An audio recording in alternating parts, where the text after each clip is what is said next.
Le corps nous parle constamment, mais est-ce qu'on prend vraiment le temps de l'écouter? Aujourd'hui, on va décrypter ensemble 3 signes, des signes très clairs, qui montrent que notre système est passé en mode survie. Et rien que de comprendre ça, c'est déjà le premier pas pour reprendre un peu le contrôle. Cette sensation d'être tout le temps fatigué, d'avoir les muscles tendus ou d'être, comme on dit, à fleur de peau, ça parle à beaucoup de monde, n'est-ce pas? Cet épuisement qui ne part jamais, cette tension permanente. C'est un sentiment que l'on connaît malheureusement un peu trop bien. Et là, c'est vraiment le point crucial à comprendre, ce n'est pas un défaut de personnalité. Non, vraiment, ni une faiblesse. C'est une réaction purement physiologique. C'est simplement notre système nerveux qui, à force d'être sursollicité, se met en état d'alerte maximale. Allez, on plonge dans le premier signe. Et c'est un paradoxe assez étonnant, se sentir complètement vidé et en même temps incapable de se poser, de rester en place. C'est une sorte de lutte interne en fait. Le corps, lui, il réclame du repos, mais l'esprit y continue de tourner à plein régime. Même quand on essaye de se détendre, le cerveau reste en hypervigilance. Du coup, une vraie récupération, eh bien, c'est presque impossible. On passe maintenant au deuxième indicateur, qui est lui beaucoup plus physique. Le mode survie, il s'inscrit littéralement dans nos muscles, et souvent sans même qu'on s'en rende compte. Pensez-y une seconde. À quel moment de la journée est-ce qu'on fait attention à sa mâchoire ou à la position de ses épaules? Le truc, c'est que ces tensions deviennent tellement chroniques qu'on finit par les trouver normales, alors qu'en réalité, c'est le signe d'un corps qui est constamment prêt à combattre ou à fuir. Et enfin, le troisième signe. Celui-là, il fait le lien direct entre notre état physique et nos réactions émotionnelles. C'est assez logique, quand le corps est en alerte, les émotions, elles aussi, sont sur le qui-vive.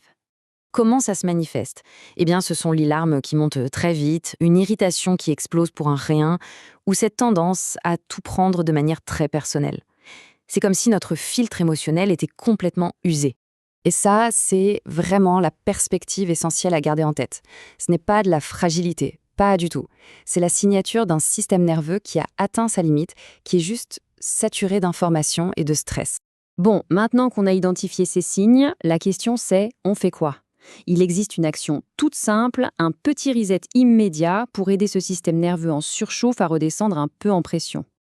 Alors, voilà les 4 étapes. D'abord, on relâche consciemment la mâchoire. On crée un petit espace entre les dents.